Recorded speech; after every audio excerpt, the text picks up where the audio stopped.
Bayangkan ribuan bebek dilepas begitu saja di tengah sawah, tanpa pagar, tanpa pengawasan, hanya ada bebek, padi, dan keributan. Itulah yang benar-benar terjadi di pedesaan Tiongkok bagian selatan. Para petani dengan sengaja melepaskan kawanan bebek ke lahan padi yang masih aktif. Pemandangannya begitu tidak biasa, sampai-sampai banyak orang berhenti hanya untuk merekam kejadian itu. Videonya pun viral di media sosial, memancing reaksi mulai dari rasa penasaran hingga kebingungan. Ternyata, di balik kesan tidak biasa itu, tersimpan strategi pertanian yang serius dan berpotensi besar. Ribuan bebek-bebek itu tidak merusak tanaman. Justru sebaliknya, mereka menyelamatkannya. Bebek-bebek itu memakan hama, membantu memupuk tanah secara alami, bahkan berkontribusi mengurangi emisi gas rumah kaca. Dalam waktu 1 musim tanam saja, eksperimen yang awalnya dianggap aneh ini berubah menjadi sesuatu yang tak terduga. Dan setahun kemudian, hasilnya mulai menarik perhatian dunia. Bagi sebagian orang, apa yang dilakukan para petani ini mungkin terdengar seperti eksperimen yang aneh. Siapa sangka, ada petani yang rela mengubah sawahnya menjadi tempat bermain bebek. Tapi ini bukan sekadar coba-coba, apalagi tindakan sembrono tanpa perhitungan. Metode ini dikenal dengan nama rice duck farming, atau pertanian padi bebek. Sistem ini sudah dipraktikkan di berbagai wilayah seperti Tiongkok, Indonesia, dan Filipina selama lebih dari 600 tahun. Jauh sebelum pupuk kimia dan pestisida diperkenalkan, para petani telah menyadari bahwa bebek bisa menjadi sekutu penting dalam mengelola sawah. Bebek membantu memangsa hama, menyuburkan tanah lewat kotorannya, dan menekan pertumbuhan gulma. Semuanya dilakukan secara alami dan selaras dengan ekosistem. Namun seiring perkembangan zaman, cara-cara alami ini mulai ditinggalkan. Masuknya teknologi pertanian modern di abad ke-20 menggantikan tenaga hewan dengan mesin dan menggantikan bebek serta burung dengan semprotan kimia. Akibatnya, bebek nyaris lenyap dari lanskap pertanian.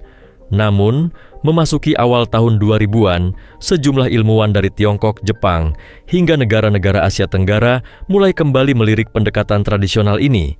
Mereka menyadari bahwa membawa bebek kembali ke sawah bukan sekadar upaya romantisasi masa lalu, melainkan potensi solusi masa depan yang sangat menjanjikan. Dalam berbagai uji coba yang dilakukan secara terkendali, sistem ini terbukti mampu memangkas penggunaan pestisida, herbisida, dan pupuk kimia secara signifikan tanpa menurunkan produktivitas. Bahkan, dalam banyak kasus, hasil panennya justru mengalami peningkatan. Salah satu contoh paling terkenal datang dari Thailand. Video yang Anda lihat di awal tadi adalah rekaman pelepasan ribuan bebek di sawah yang sempat viral di media sosial 4 tahun silam. Metode ini bukan hanya menarik perhatian publik, tetapi juga memberi inspirasi bagi para petani dan peneliti. Dalam beberapa tahun terakhir, semakin banyak petani di provinsi-provinsi seperti Jiangxi, Fujian, dan Guangdong di Tiongkok yang mulai kembali menerapkan sistem padi bebek. Di sejumlah wilayah, pendekatan ini bahkan telah diadopsi secara luas dan terorganisir, bukan lagi sekadar proyek kecil berskala uji coba. Kini, rice duck farming telah berkembang menjadi strategi nyata dalam menghadapi tantangan-tantangan besar zaman modern, seperti perubahan iklim, degradasi lahan, serta meningkatnya biaya produksi pertanian. Hasil yang diperoleh pun sangat menjanjikan, bahkan melampaui ekspektasi banyak pihak. Pertanian yang lebih tangguh, lebih hemat biaya, serta lebih ramah lingkungan kini bukan lagi sekadar wacana, melainkan kenyataan yang mulai tumbuh dan berkembang dari sawah-sawah yang ditemani oleh kawanan bebek. Banyak orang mungkin membayangkan kekacauan saat melihat ratusan bebek dilepas ke tengah sawah. Namun kenyataannya justru sebaliknya. Bebek-bebek tersebut tidak merusak tanaman padi sama sekali.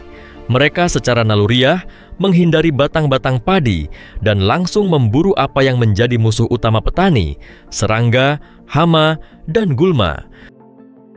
Biasanya, bebek mulai dilepas ke sawah sekitar 2 hingga 3 minggu setelah bibit padi dipindahkan dari tempat pembibitan. Pada fase ini, batang padi sudah cukup kuat dan tidak mudah rusak oleh aktivitas bebek. Selama masa pertumbuhan berikutnya, bebek dikelola secara cermat. Petani memastikan populasi dan pergerakan bebek tetap terkendali agar tidak merusak tanaman.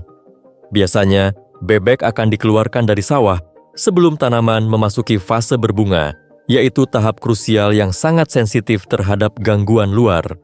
Dengan pola pengelolaan yang disiplin dan terukur, sistem Rice Duck bukan sekadar inovasi, tapi telah menjadi bentuk pertanian berkelanjutan yang memadukan efisiensi produksi, perlindungan lingkungan, dan peningkatan nilai jual hasil panen. Lalu, seberapa efektif sistem ini setelah diterapkan dalam skala nyata selama 1 musim tanam penuh? Ternyata, hasilnya tidak sekadar menjanjikan, melainkan benar-benar mengesankan.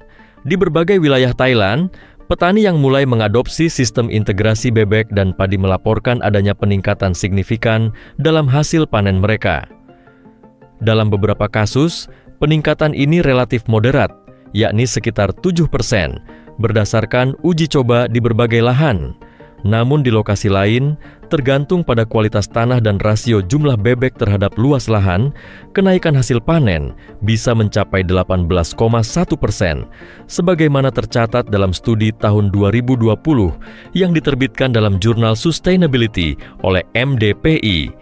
Di Indonesia sendiri, sistem pertanian integratif ini telah dikaji dalam sebuah publikasi ilmiah berjudul The Efficiency of Duck Rice Integrated System for Sustainable Farming.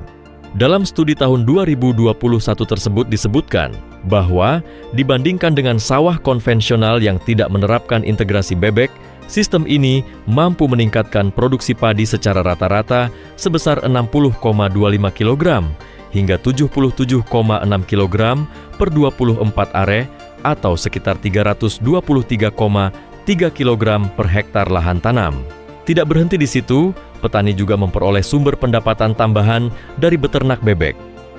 Dengan memelihara sekitar 20 ekor bebek selama 45 hari atau 40 ekor dalam waktu 3 bulan, mereka bisa mendapatkan rata-rata tambahan penghasilan sebesar Rp430.000 untuk setiap siklus tanam padi. Yang mengejutkan, bukan hanya soal hasil panen atau penghematan. Banyak petani hampir tidak menggunakan bahan kimia seperti pestisida dan herbisida sama sekali. Dalam beberapa wilayah uji coba, bahan-bahan kimia ini bahkan dihapus total. Biaya pupuk pun menurun karena kotoran bebek mengandung nitrogen alami yang menyuburkan tanah. Tapi lebih dari sekadar penghematan, ada keuntungan nyata lainnya. Bebek-bebek yang dilepaskan di sawah tumbuh sehat dan gemuk karena pola makan alami berupa serangga dan tanaman air. Setelah panen, banyak petani menjual bebek tersebut sebagai daging dengan harga premium. Beberapa juga menjual telur bebek, menciptakan sumber pendapatan tambahan. Karena penggunaan bahan kimia yang jauh lebih sedikit dan ketergantungan pada proses alami, beras yang dihasilkan bisa dipasarkan sebagai beras bebek atau beras ekologi. Ini bukan sekadar strategi pemasaran, tetapi benar-benar didukung oleh praktik nyata. Akibatnya, harga jual beras ini bisa 10-20% lebih tinggi per kilogram dibandingkan beras biasa. Di wilayah yang mengutamakan keamanan pangan, konsumen bersedia membayar lebih untuk produk yang ramah lingkungan. Dampak positifnya juga sangat besar bagi lingkungan. Lahan yang sebelumnya membutuhkan perlakuan kimia intensif, kini hampir tanpa limpasan bahan kimia. Kualitas air meningkat dan serangga bermanfaat mulai kembali. Para petani bahkan mengamati penurunan emisi metana, sesuatu yang sebelumnya tidak mereka perkirakan. Para peneliti dari berbagai universitas pertanian di Tiongkok dan juga pakar internasional mulai meneliti lebih dalam. Mereka menemukan bahwa sistem ini tidak hanya mengurangi input, tetapi juga meningkatkan ketahanan terhadap tantangan lingkungan. Meskipun pada awalnya para petani sempat ragu, setelah satu siklus panen selesai, mereka justru menjadi pendukung paling vokal dari sistem ini. Apa yang awalnya hanya eksperimen kecil perlahan berkembang menjadi gerakan yang lebih luas. Pelatihan dan penyuluhan mulai menjangkau banyak petani. Pemerintah daerah juga memberikan subsidi dan insentif, sehingga makin banyak petani di Tiongkok yang menerapkan sistem ini. Sistem padi bebek juga memicu kebangkitan ekosistem yang selama ini nyaris lenyap akibat penggunaan bahan kimia. Dengan bebek yang secara alami mengendalikan hama, kebutuhan akan pestisida pun turun drastis. Serangga bermanfaat, katak, ikan kecil, dan burung-burung yang dulu menghilang mulai kembali. Kisah ini tidak berhenti di Tiongkok. Ketika para peneliti dan perencana pertanian mulai mempelajari hasil luar biasa di provinsi seperti Jiangxi dan Fujian, model ini mulai menarik perhatian internasional. Di Vietnam dan Thailand, pemerintah dan LSM mulai menguji sistem ini di daerah rawan banjir. Di sana, bebek membantu menjaga hasil panen tetap tinggi dan juga memberikan sumber pendapatan tambahan selama cuaca ekstrem.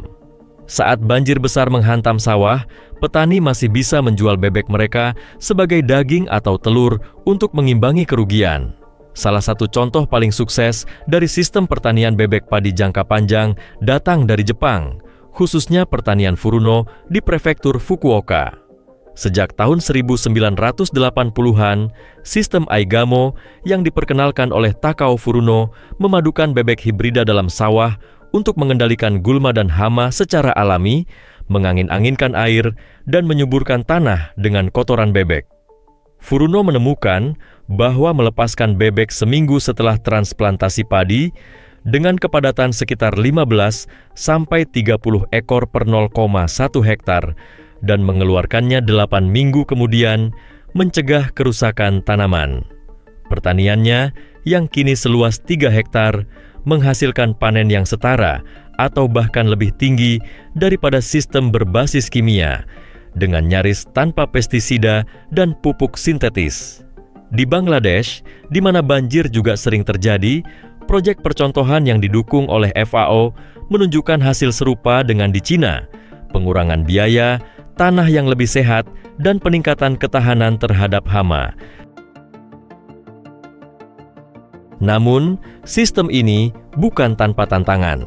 Meskipun konsepnya sederhana, penerapan praktisnya memerlukan waktu, pengetahuan, dan perencanaan matang. Bebek bukan hewan bebas perawatan. Petani harus memantau pergerakan, kesehatan, dan waktu ideal untuk melepaskan serta menarik kembali bebek dari sawah. Jika terlalu lama di lapangan, bebek bisa merusak tanaman padi saat berbunga. Predator juga menjadi masalah serius. Ular, rubah, burung elang, dan anjing liar sering memangsa bebek. Petani butuh pagar, hewan penjaga, atau tenaga kerja tambahan untuk melindungi ternaknya. Selain itu, pengendalian air menjadi faktor krusial. Sistem ini bekerja optimal jika sawah memiliki air stabil. Di wilayah dengan irigasi buruk atau curah hujan tak menentu, mempertahankan keseimbangan air bisa sangat sulit. Ada juga celah pelatihan. Tidak semua petani punya pengetahuan gabungan untuk mengelola tanaman dan ternak sekaligus. Tanpa bimbingan langsung dan dukungan teknis, banyak petani bisa salah kelola atau menyerah sebelum berhasil. Terakhir, akses pasar menjadi tantangan lain. Meski beras bebek bisa dijual dengan harga premium, tidak semua petani bisa menjangkau pasar tersebut, terutama di wilayah tanpa jaringan pangan lokal yang kuat.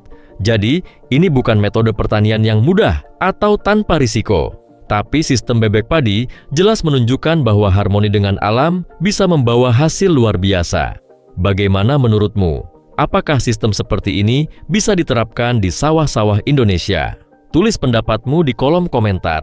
Terima kasih sudah menonton, sampai jumpa di video selanjutnya.